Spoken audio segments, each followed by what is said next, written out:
Bueno, ¿qué tal? ¿Cómo están? Eh, Después de lo conversado en el Zoom, habían surgido algunas dificultades para entender el texto de Rossi. Ustedes tenían el capítulo 6, que habla de acompañamiento y presencias terapéuticas, amigo, semejante y prójimo. Bueno, eh, hay algunas situaciones que el libro o el autor Rossi da como por entendidas que tienen que ver justamente con la estructura de la teoría a la cual él adscribe, que tiene que ver con la teoría psicoanalítica lacaniana. Ustedes saben, y lo leyeron el texto, ven que muchas veces a lo largo del texto nombra a un autor, que es Lacan, Jacques Lacan, y él tiene una perspectiva, una mirada de psicoanálisis un poco más compleja. Eh, lo vemos en el contexto, este texto, en el contexto de lo que es la transferencia. O sea, seguimos pensando la cuestión de la transferencia como el eje nodal de aquello que nos puede llegar a orientar en cómo intervenir. La transferencia como ese fenómeno particular que se da en el campo de lo vincular, en el contexto terapéutico, y que habilita a una posición de analista o terapeuta en relación al otro. Decíamos, entonces, y aparece la primera palabra que tenemos que tener en cuenta para poder eh, entender la diferencia que existe entre lo que es el prójimo y el semejante, que tiene que ver con la simetría.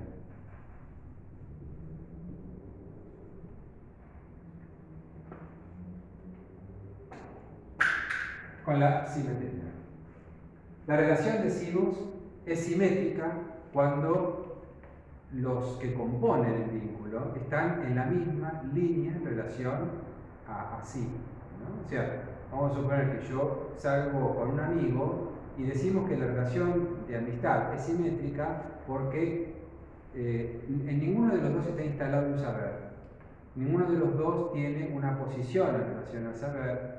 Ninguno de los dos demanda al otro porque necesita un saber del otro. A lo mejor uno llama a un amigo porque necesita charlar con el amigo, pero fíjense que en el diálogo con el amigo, aun cuando uno lo llame porque lo necesita, el amigo también cuenta cosas propias y uno sabe de la vida del amigo y uno sabe también ciertas cuestiones que el amigo ha atravesado. Y muchas veces uno convoca a un amigo porque sabe que ha vivido ciertas experiencias, ¿no?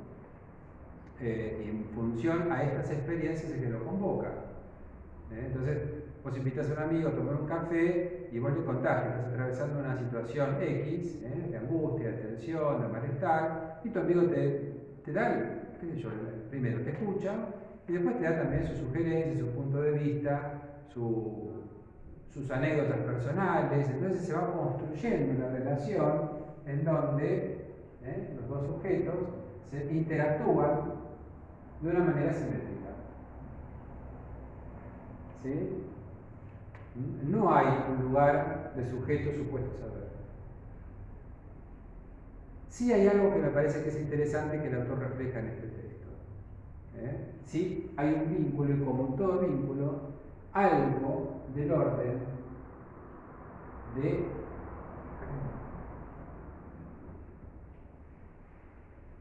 Perdón, antes yo le quería hacer una mención. Cuando ponemos esta S acá, porque si no nos vamos a confundir con el texto, siempre la tenemos que pensar como un sujeto barrado. ¿Recuerdan que era un sujeto barrado? Era un sujeto que ya dejó de tener esa posición de posesión del faro. Dejó de ser un ser completo. Ahora se convierte en un ser atravesado por la castración. Entonces, cuando hablamos de sujeto, o cuando hablamos de esto, mejor escrito tenía que haber estado puesto así, una A y una A minúscula. A quiere decir A es la inicial del otro en francés, y lo pongo en minúscula justamente porque ya está atravesado por abajo. Entonces, acá sí, ahora sí podemos pensar, es una cuestión identificatoria.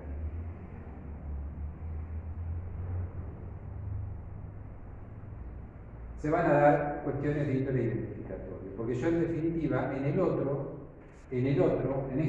me identifico. En la medida en que el otro existe y es como yo, entiendo que yo soy como él. Esto parece un poquito de trabalengua, pero en definitiva la constitución identificatoria del sujeto tiene que ver con esto de poder pensar en el otro como algo relativo a mí mismo. ¿Explicado?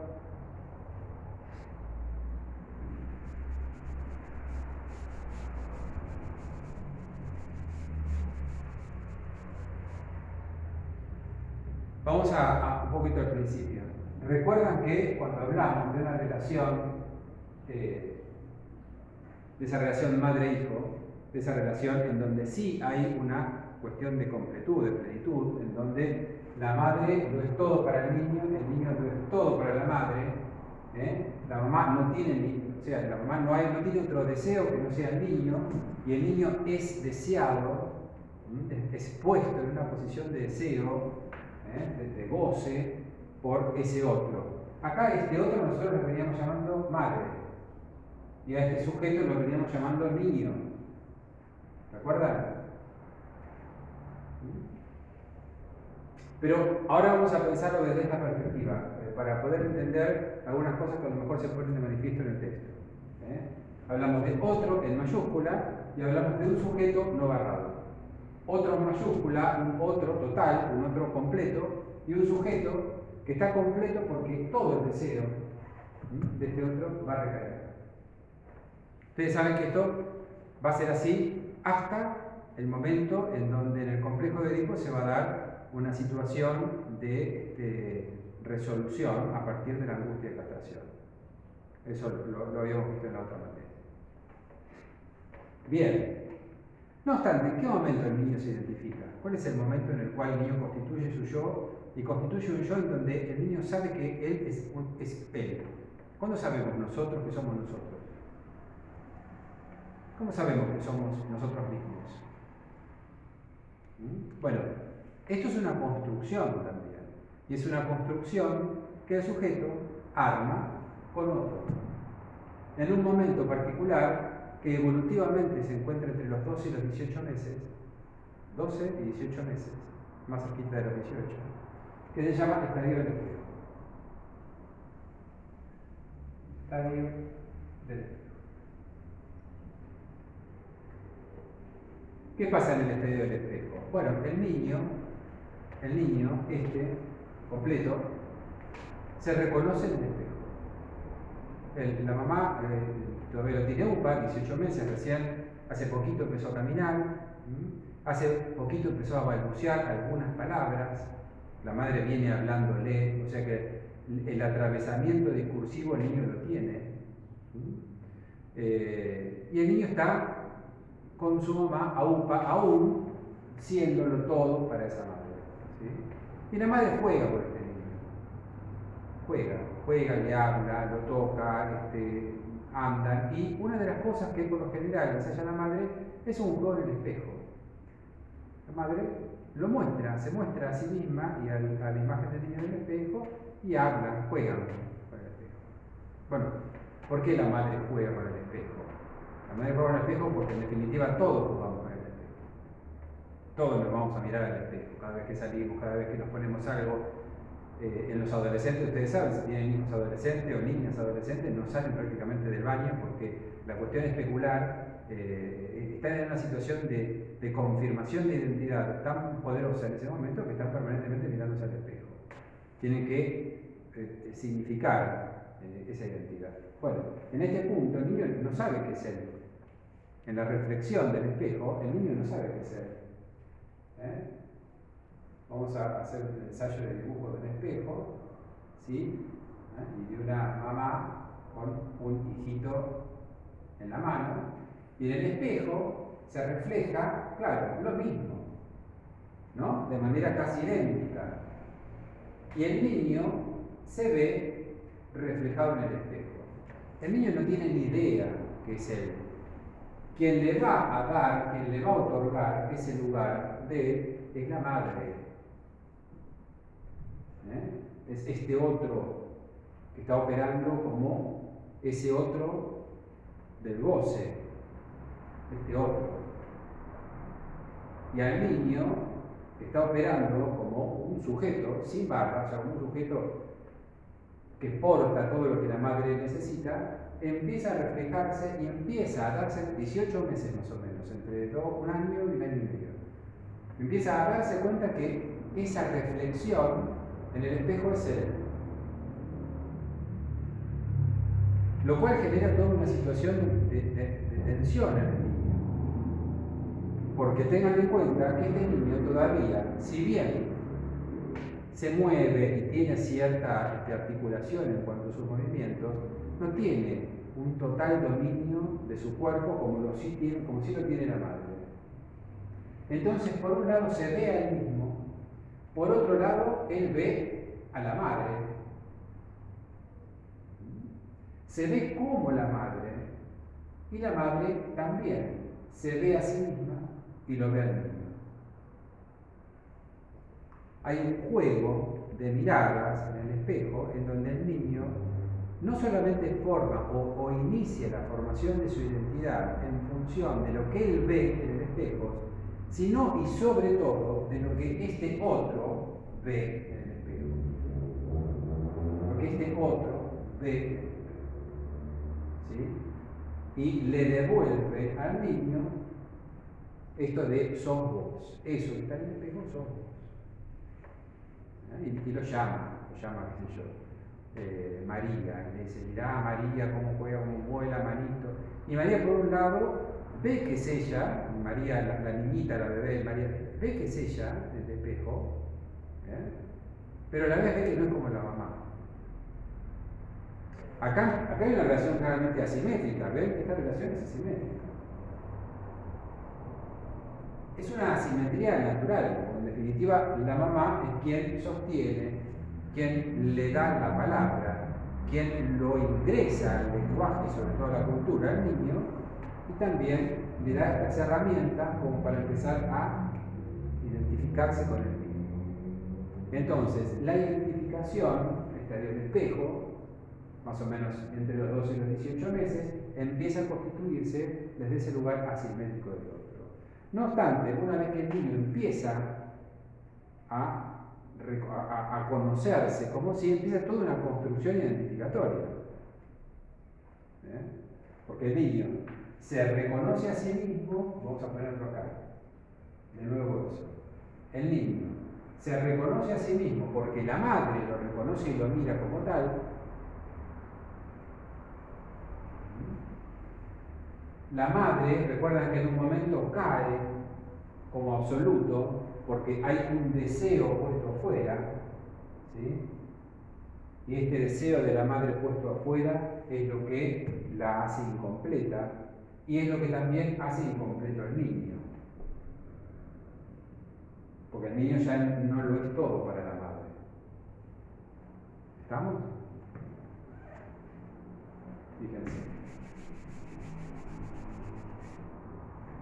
En esta escala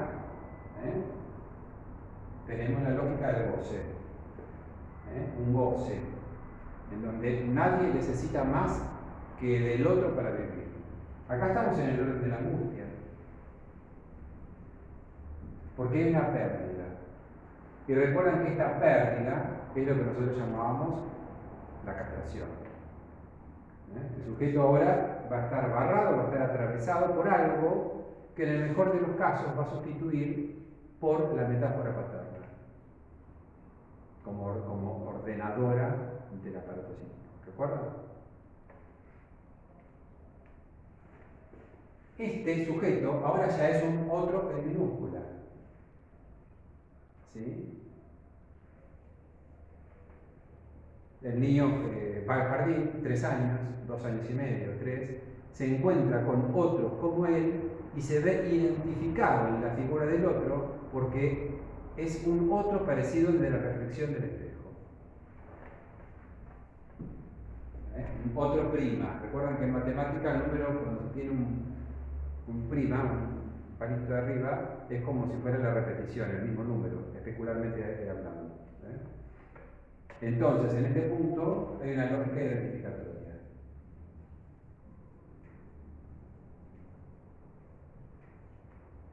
Por un lado, una lógica identificatoria. Y por otro, el espejo de qué habla, la imagen. Uno se identifica con la imagen.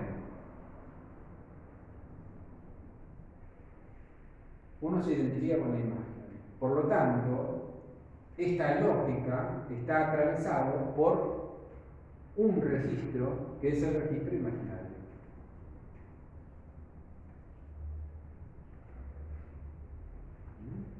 Eso nos pasa a nosotros.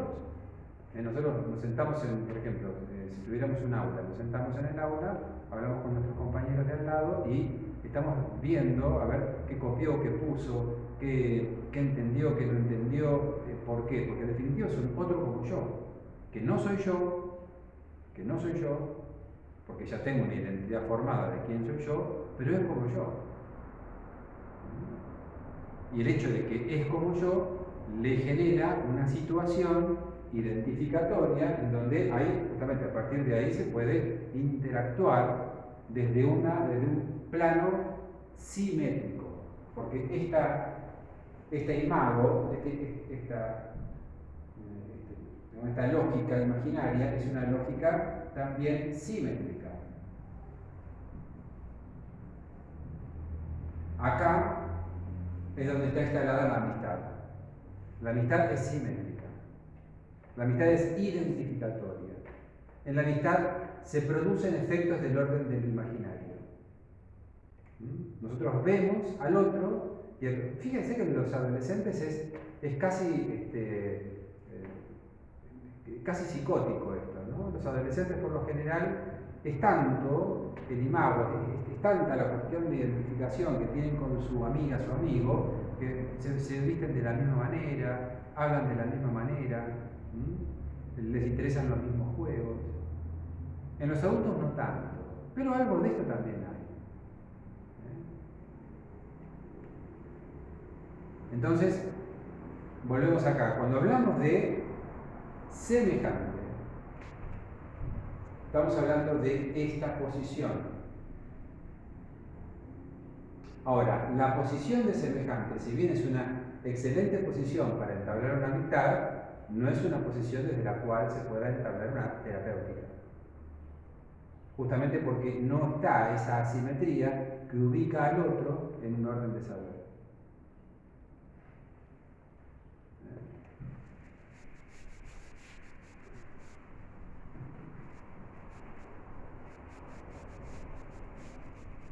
Yo se lo sigo comentando esto para poder entender cómo Rossi piensa esto cuando está intentando articular estos conceptos en el ámbito del acompañamiento terapéutico.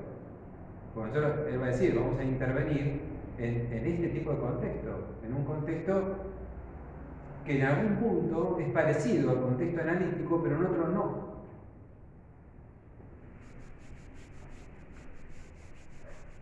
Pero él va a pensar desde la conceptualización lacaniana el tema.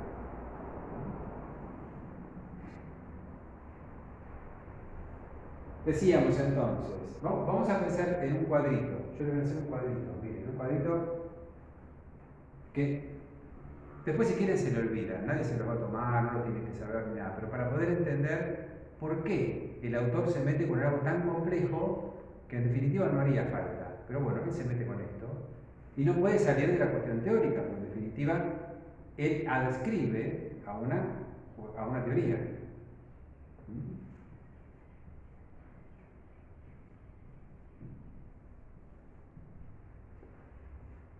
Vamos a pensar en esto. Entonces, decíamos, el sujeto completo se convierte en un otro a partir del estadio del espejo, en un otro que está identificado con sí mismo, sabe que es él mismo, pero logra encontrarse en esta relación con otro que es simétrica y es imaginaria como para ratificar su identidad.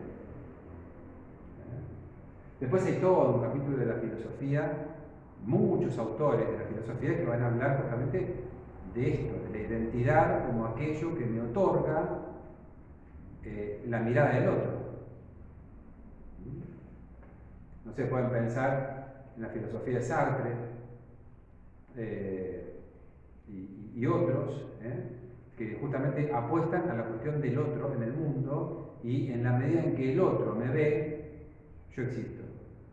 La existencia, la identidad, yo en tanto yo de alguna manera existo en la medida en que el otro me mira.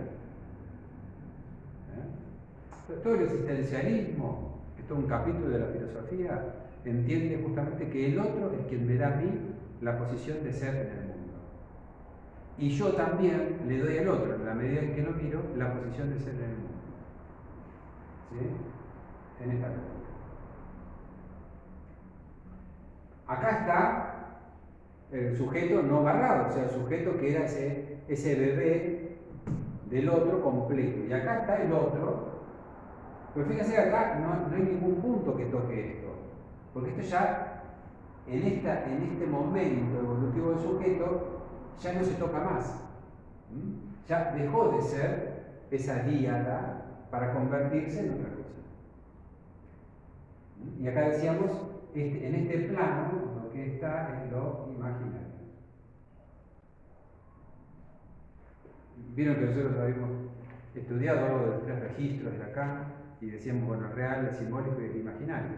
Bueno, el simbólico tiene que ver con todo lo que tiene que ver con el orden del lenguaje. Y el imaginario todo lo que tiene que ver con el orden de la imagen y de la representación imaginaria que uno tiene del otro. En el ver, en el ser visto, en la búsqueda de la reflexión, en el mirar, en la expectativa que yo tengo, todo está dentro de la línea del imaginario. Entonces, cuando yo me encuentro con un amigo en un café y le digo, no sabes, tengo un problema tremendo porque no estoy bien en el trabajo. Y la verdad que no querría seguir en el trabajo. Y mi amigo que me dice, irrenunciable. Y vos me venís diciendo, Leonardo, hace tanto que ya no estás conforme con tu trabajo, renunciar. Entonces yo le digo, no, pues si renuncio, viste lo difícil que está encontrar trabajo. Estamos hablando simétricamente en un plano imaginario en donde mi amigo también se imagina que lo que él debería hacer es lo que yo debería hacer y por tanto me da su opinión en función de lo que él haría. Imaginario. La psicoterapia, cuando el psicoterapeuta lo que hace es dar consejos, también está trabajando en el plano imaginario. Bueno, no, lo que usted tiene que hacer entonces es decirle a esa persona que lo está agrediendo que lo deje agredir. Usted no puede tener ese problema con el vecino. Usted tiene que ir, golpearle la puerta y decirle, bueno, hasta acá llegamos y hay que ir al abogado y al juicio. O sea, cuando el terapeuta empieza a hablar de él como si fuera su paciente, está ubicado en el plano. En el otro plano, en un plano en donde esto no está ubicado de ese modo, en donde podemos hablar, sí, de un otro que se relaciona con un otro, con plano mayúscula. Este otro está ubicado en un lugar de supuesto saber. Remite a aquel otro. ¿Sí? Entonces, acá lo que hay es una relación que no tiene necesariamente que ver con lo semejante. Acá es semejante. De hecho, la idea de lo especular, la idea del otro es la semejanza. En la proximidad no hay semejanza. O puede haberla, pero lo que va a dar lugar al vínculo tiene más que ver con lo próximo. Y lo próximo es lo que está cerca. Rossi toma ahí un ejemplo del cara a cara, del tratamiento cara a cara, como el terapeuta como algo próximo. Y que Freud de alguna manera establece la cuestión del diván como una alternativa de salir de esa cuestión próxima y quedarse por fuera del plano perceptivo del paciente, para que el paciente no lo sienta cercano, sino que lo sienta aún más lejano todavía, más otro todavía. Freud no tenía ni idea de esto que estoy poniendo acá, porque estas teorizaciones lacanianas se dan entre el 1953, más o menos 1950, como el de 1975. Y Freud estamos hablando de 1885, 1938. porque hay mucho tiempo de distancia entre uno y otro. Entonces, lo próximo tiene que ver con la proximidad. Y en lo próximo no necesariamente hay semejanza, ni mucho menos amistad, ¿sí? Ni mucho menos una relación de identificación. Pero sí hay proximidad. Y el punto es desde qué lugar lo próximo empieza a jugar en la lógica del imaginario. Lo próximo, de hecho, para nosotros es bastante, nos genera rechazo lo próximo. Lo semejante no, pero lo próximo sí.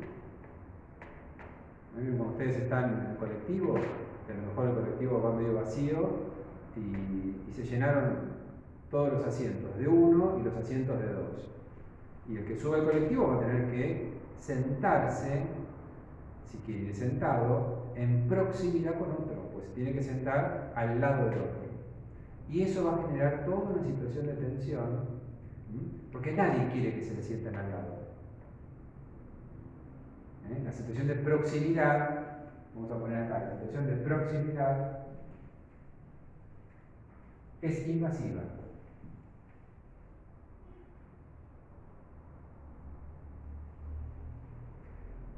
La situación de proximidad es invasiva. En principio. No obstante, a partir de la proximidad que se van a generar efectos también de proximidad. Y esos efectos de proximidad han sido estudiados por una ciencia que se llama paroxética. Que en realidad es un estudio más del orden de la arquitectura. Trabaja en la línea de poder pensar cuál sería el espacio ideal en donde se mueve el sujeto. Entonces, en función de ese espacio es que el arquitecto crea los espacios, por ejemplo, de una casa. ¿Sí? Porque en definitiva, en psicoterapia, en todo lo que es relación humana, de siempre se pensó en cuál es la relación, cuál es la distancia óptima.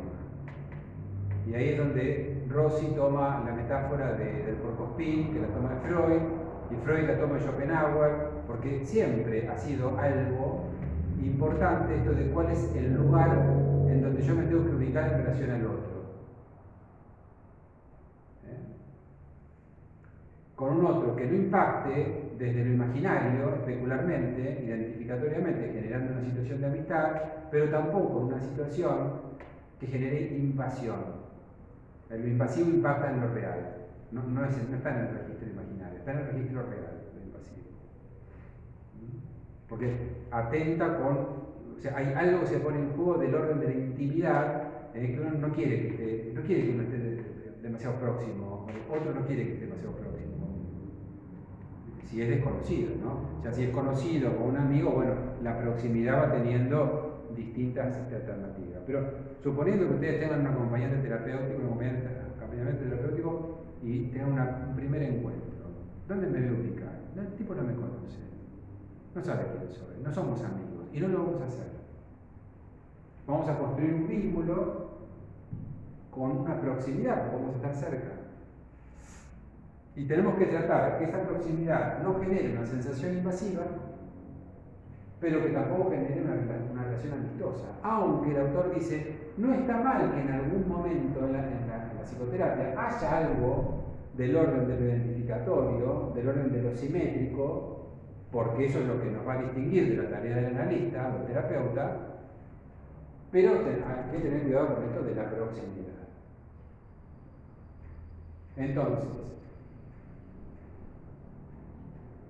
la amistad, ustedes fíjense que cuando Lacan trata el tema de la transferencia, que lo trata en un seminario, concretamente trabaja todo lo que es un texto de Platón, 1530 a.C., perdón, 530 a.C., que Platón va a trabajar, hay un texto que se llama El Banquete de Platón, que es un texto sobre el amor, ¿sí? Y que también es un texto sobre la amistad.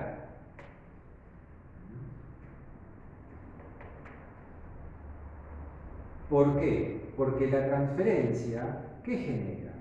Genera una cuestión de índole amistosa, o por lo menos un deseo, una demanda de amistad, que como dice Rossi, no debe ser cubierta. El paciente pide una amistad y nosotros no tenemos que entrar a ubicarnos dentro del plano simétrico, dentro del plano imaginario de ser el amigo de nuestro paciente. Tenemos que mantener una distancia que nos permita cierta austeridad, cierto límite, sin que sea invasiva. Y ese va a ser el desafío del acompañante terapéutico.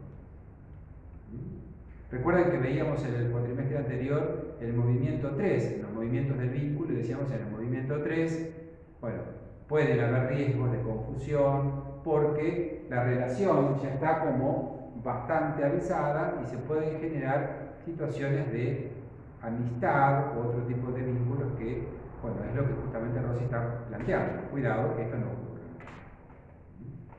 Entonces, no vamos a entrar nunca en la lógica de la amistad con un paciente, pero no vamos a tener tampoco una distancia como la tiene el terapeuta. Que el terapeuta sí trabaja con una distancia, porque se tiene que ubicar en este lugar. El terapeuta se tiene que ubicar en este lugar. El terapeuta debe trabajar, el terapeuta, por lo menos el analista, el psicoanalista, debe intentar trabajar en esta línea, en esta línea. Esta es la línea del registro real. Esta es la línea del registro real. ¿Para qué? Para que mi intervención tenga una validez.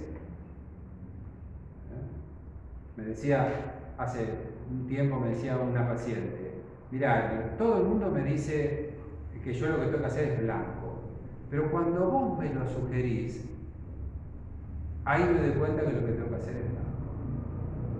¿Y por qué? Porque ese paciente deposita en mí eso que todo el mundo se lo dice, no es que no lo sabía, todo el mundo se lo dice, pero necesita que se lo diga ¿quién? Otro que esté ubicado en esa asimetría de saber que le permite al análisis